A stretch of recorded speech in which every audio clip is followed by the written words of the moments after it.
IPL cricket మ్యాచ్లు జరుగుతున్న నేపథ్యంలో ఎవరైనా బెట్టింగ్లకు పాల్పడితే వారిపై కఠిన చర్యలు తీసుకుంటామని చందుర్తి ఎస్ఐ జె రమేష్ అన్నారు. ఆదివారం ఆయన మాట్లాడుతూ క్రికెట్ జూదం వల్ల ఆర్థికంగా నష్టపోవడమే కాకుండా కుటుంబాలు రోడ్డున పడే ప్రమాదం ఉందని తెలిపారు.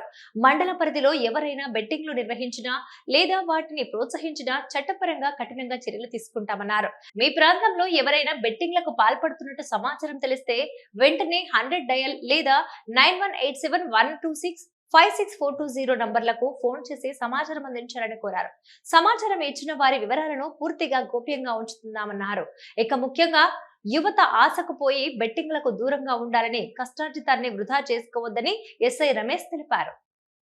ప్రస్తుత ఐపీఎల్ సీజన్ 2019 దృష్ట్యా ఎవరు కూడా ఐపీఎల్ మ్యాచ్లలో యువత కావచ్చు, క్రీడాకారులు కావచ్చు, బెట్టింగ్స్ ఎవరు కూడా బెట్టింగ్స్ పెట్టద్దు.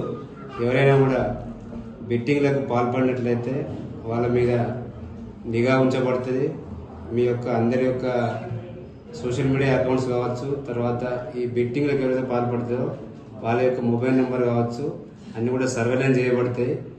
అన్నెసెసరీగా క్రికెట్లో బెట్టింగ్ పెట్టి ఆర్థికంగా నష్టపోవడం మరియు కుటుంబాలు రోడ్డున పడే అవకాశం ఉన్నందున యువత మరియు క్రీడాకారులు చందుర్తి మండల పరిధిలో మరియు చుట్టూ పరిసర ప్రాంతాల యువత కూడా ఎవరు కూడా ఈ బెట్టింగ్ వ్యసనాలలోనే మీ యొక్క బంగారు భవిష్యత్తును ఎవరు కూడా డ్యామేజ్ చేసుకోవద్దని చెప్పేసి పోలీస్ తరఫున విజ్ఞప్తి చేస్తున్నాం. బెట్టింగ్ సంబంధించిన ఇన్ఫర్మేషన్ ఎవరైనా ఇవ్వాలనుకుంటే నేరుగా డైల్ 100 కానీ లేదా చందుర్తి పోలీస్ స్టేషన్ నా యొక్క నంబర్ 8712656420కు నేరుగా కాల్ చేసి కానీ తెలుపవచ్చు. అట్టి వివరాలు కూడా మరియు అట్టి వివరాలు తెలిపిన వ్యక్తుల వివరాలు కూడా గోప్యంగా ఉంచబడతాయని చెప్పేసి ఇటు సందర్భంగా తెలియజేస్తున్నాం.